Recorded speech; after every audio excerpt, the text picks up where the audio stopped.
Allez, bonjour messieurs, dames. Petite vidéo rapide pour vous présenter la TOT League. La TOT League, c'est quoi? Comment ça marche? Comment on y joue? Comment on s'inscrit? Tout dans une rapide vidéo faite en live. Donc ça va bégayer, il va y avoir des imprécisions. Si vous avez d'autres questions, vous les posez. En tout cas, normalement, cette vidéo devrait répondre à la plupart de vos questions. La TOT League, c'est quoi? C'est... Ok, déjà, mauvaise organisation. La TOT League, c'est quand? C'est du 13 mai au 30 juin 2024. Attention, ça commence bientôt. Les inscriptions ouvrent ce week-end. La TOT League, c'est quoi? C'est une ligue qui se joue, enfin qui est faite pour faire du 5v5 Captain Mode. Un petit, comme la FTV League, c'est pareil. On vient avec son équipe, on s'inscrit, on joue ce Dota prestigieux en équipe et en Captain Mode. C'est la grosse compétition. On vise un match par semaine comme la FTV League. On copie ce qui marche bien. Il y aura quelques petits changements, on vous montrera plus tard. Mais pour l'instant, ça ressemble très bien à ce qui se fait de mieux en France. Et on a euh, une date par défaut et un mode par défaut qui est un BO3 le dimanche soir à 19h30. Un BO3, c'est différent de la FTV parce que le format qu'on a choisi pour la TOT League exige qu'à la fin de chaque playdé, on ait une personne gagnante. Donc voilà, grosso modo, qu'est-ce que c'est la TOT League?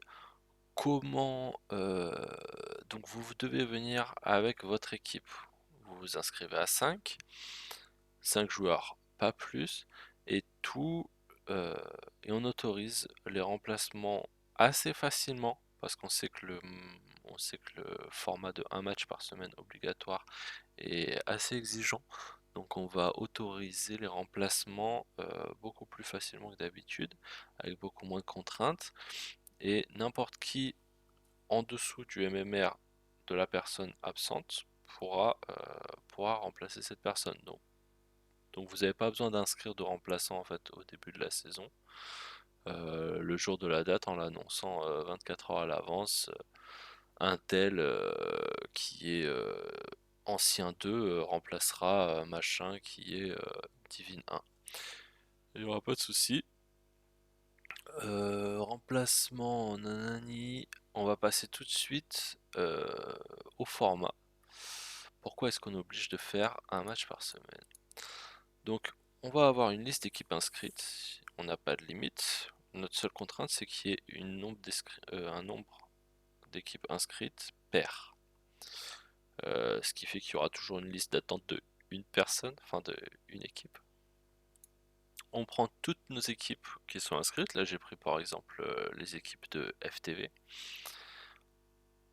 On les range par ordre de MMR, enfin en réalité par ordre de TOT Power qu'on calculera pour chaque équipe grâce au TOT algorithme. Vous connaissez tout ça si vous avez déjà fait le TOT Brawl. On classe toutes les équipes par ordre de puissance, avec tout en haut les meilleures équipes, tout en bas les moins bonnes équipes. Et là, on va faire un petit système de montante descendante. Donc si vous avez compté un petit peu par rapport aux dates, il y aura 7 playdays. Donc 2 playdays qui vont se jouer comme une montante descendante normale. Les équipes qui gagnent montent d'une table, les équipes qui perdent descendent d'une table.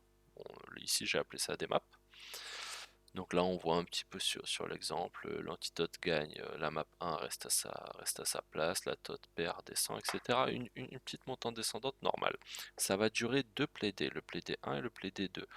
Ça va être 2 playdays un petit peu pour reshuffle, pour reshuffle un petit peu les équipes qui sont venues, euh, qui ont un certain MMR, mais qui sont pas venues pour tryhard, donc qui vont redescendre d'une ou deux maps, et les équipes qui ont un MMR moyen, mais qui sont venues pour tryhard, donc ils vont un petit peu monter dans les maps. Donc voilà, là ça va permettre un petit peu de mélanger tout ça, de faire en sorte que chaque équipe commence le play D3 un petit peu à la place qu'il mérite. Et ensuite, à partir du play D3, on va avoir un système un petit peu différent. on va qualifier les personnes, on va qualifier les équipes pour les playoffs et on va disqualifier des gens. En fait, on va faire ça pour que on soit sûr que tout le monde puisse rencontrer tout le monde. Ce qui n'est pas le cas pendant le Play D1 et le Play D2 parce que des équipes se croisent. Par exemple, la TOT et VDG, sauf exception, ne pourront pas se rencontrer parce qu'à chaque fois ils vont se croiser. Alors vous allez me dire, oui, sauf si VDG gagne en table 1. Mais bon, les gars qui sont dans les tables 6 et 7 vont toujours croiser des équipes sans les rencontrer. Du coup, Play D3 ou Play D6, lorsqu'on gagne sur une map, on, on monte d'un cran, et lorsqu'on perd, on descend pas d'une table.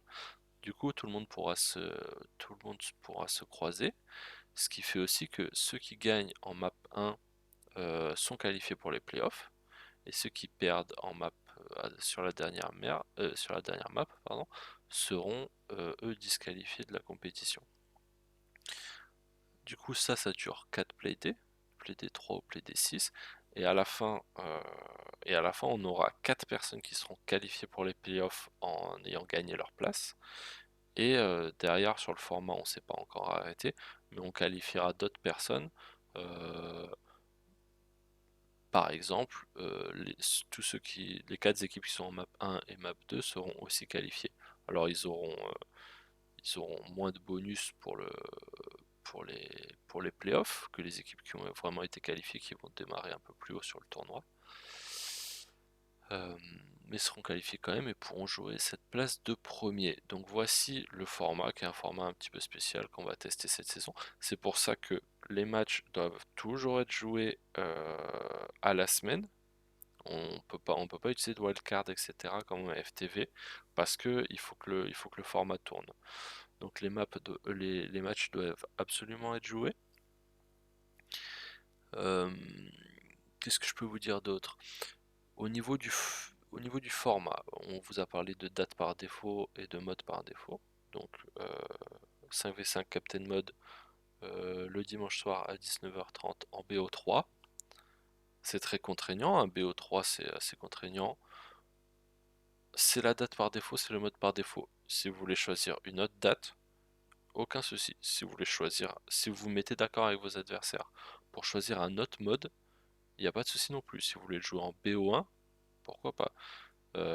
Si vraiment vous n'arrivez pas à trouver de date, vous pouvez très bien jouer ce match en 1v1, en 1v1 mid. C'est euh, c'est pas un problème. Ce qu'on veut, c'est qu'à la fin de la semaine, on ait un gagnant. Nous, on vous encourage bien sûr à jouer ça en Captain Mode parce que c'est ce qu'on veut voir, c'est ce pourquoi la ligue est faite et c'est ce sur quoi les playoffs vont se jouer aussi. Mais on sait que c'est difficile voilà, de rassembler 10 personnes un même soir pour faire un BO3 en plus, donc qui peut finir assez tard. Voilà, on vous autorise à régler vos comptes selon le mode de votre choix. Je pense que j'ai fait le tour. Si vous avez d'autres questions, n'hésitez pas à le poser suite à cette vidéo. Et bah écoutez, bonne TOT League à vous. La TOT sera présente, bien décidée à maintenir sa place de champion de France. Et à très bientôt.